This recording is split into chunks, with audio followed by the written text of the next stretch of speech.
நம்மளுடைய சின்ன சின்ன முயற்சியை கூட ஒருத்தன் வந்து அங்கீகரிக்கிறான், நீ வந்துரு அப்படின்னு சொல்றது அது ஏதோ அவனுடைய இதுவா நினைக்கிறதுன்னு இருக்குல்ல. அது நான் வந்து விஜய் சேதுபதி சாரோ சிவகார்த்திகேயன் சாரோ அவங்கெல்லாம் வரும்போது நம்ம இப்படிதான் நம்ம வந்துடணும் அப்படின்னு நான் நினைச்சல. அப்போ இது வந்து தொடருதுங்கிறதுல பெரிய சந்தோஷம். நீங்க சோஷியல் மீடியா முழுக்க பாத்தீங்கன்னா உங்களை எல்லாருமே அவங்களா ரெப்ரசன்ட் பண்ண மாதிரி ஒரு ஃபீலிங் இருக்கு. நிறைய பேர் பல கஷ்டங்களை கடந்து வந்த பையன் அவங்களுக்கு மணிகண்டன் ஜெயிக்கிறது தான் ஜெயிக்கிற மாதிரி ஒரு ஃபீல் ஆகுறது உங்களுக்கு எப்படியான ஒரு இமோஷன்? அதோட சந்தோஷம் என்ன சார், அது வந்து அதான் சொன்னேன், நான் வந்து அப்படியான ஒரு விஷயத்தை இன்டெண்டே பண்ணல. ஓகேங்களா, நான் சரியான கார்டை தான் ஸ்ட்ரைக் பண்ணேன்னு கூட தெரியாது. நான் யோசிச்சதெல்லாம் இது எனக்கு நடந்திருக்கு அப்படின்னு சொல்லி the more personal story that I wanted to tell, the more universal it became. அவ்வளோதான். அது வந்து எனக்கும் நானும் அதான். இப்போ நான் வந்து ஒரு அருண் மாதிரி ஒரு லவ்வரில் ஒரு டாக்ஸிக் பாய் ஃப்ரெண்டாக நடித்த போது நான் நினச்சேன், இல்லை இது ரொம்ப பர்சனலாக நம்மளுக்கு சுற்றி இருந்த அவர் நமக்கு நடந்த நம்மளே அருணாக தானே இருந்தோம், இப்படி இருந்த கதையை நம்ம நடிக்கும்போது நான் வந்த மெசேஜஸோ இல்லை சோஷியல் மீடியாவில் எனக்கு கிடைச்ச ரெஸ்பான்ஸோ என்னென்னா, இப்படி ஒரு எனக்குள்ள இருக்கிற டார்க்கர் சைடை நீ ரெஃப்ளெக்ட் பண்ணிட்டேங்கிறதுனாலேயே ஒரு அக்செப்டன்ஸ் கிடைச்சிருச்சோ அப்படிங்கிறது தான்.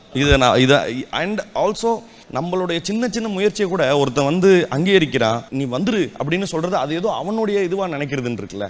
அது நான் வந்து விஜய் சேதுபதி சாரோ சிவகார்த்திகேயன் சாரோ அவங்கெல்லாம் வரும்போது நம்ம இப்படி தான் நம்ம வந்துடணும் அப்படின்னு நான் நினைச்சல. அப்போ இது வந்து தொடருதுங்கிறதுல பெரிய சந்தோஷம். யூனிக்கா இவர்கிட்ட என்ன விஷயம் பாக்குறீங்க? ஒரு ஆக்டிங் கோச்சா, ஒரு டைரக்ஷன் சைட்ல அதான் சொல்லலான் இருந்தேன். யூனிக்கா நான் பாக்குறது இவருடைய நிறம்.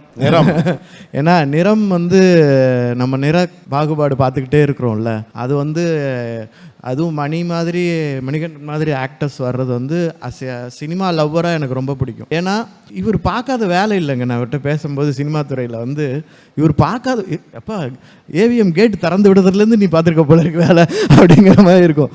ஏன்னா நான் அவ்வளோ கஷ்டப்பட்டு நான் சினிமாக்குள்ளே வரல, நாடகத்துறையில் இருந்தேன். என்னை ஒருத்தர் டைரக்டர் பார்த்தாரு, கூப்பிட்டு போனார், நான் அப்படியே வந்துட்டேன். நான் இவர் பட்ட கஷ்டம்லாம் ஒரு துளி கூட நான் படலை, அவ்வளோ படவே இல்லை. ஸோ அதனால எனக்கு வந்து ரொம்ப பெருமையாக இருக்கும் இவர் வர்றது.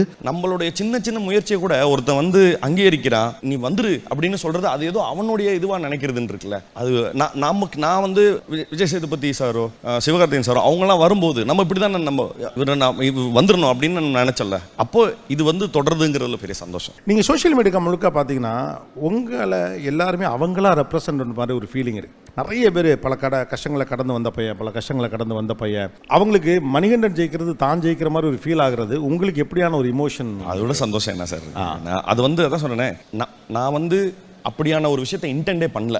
ஓகேங்களா, நான் சரியான கார்டை தான் ஸ்ட்ரைக் பண்ணேன்னு கூட தெரியாது. நான் யோசிச்சதெல்லாம் இது எனக்கு நடந்திருக்கு அப்படின்னு சொல்லி the more personal story that I wanted to tell, the more universal it became.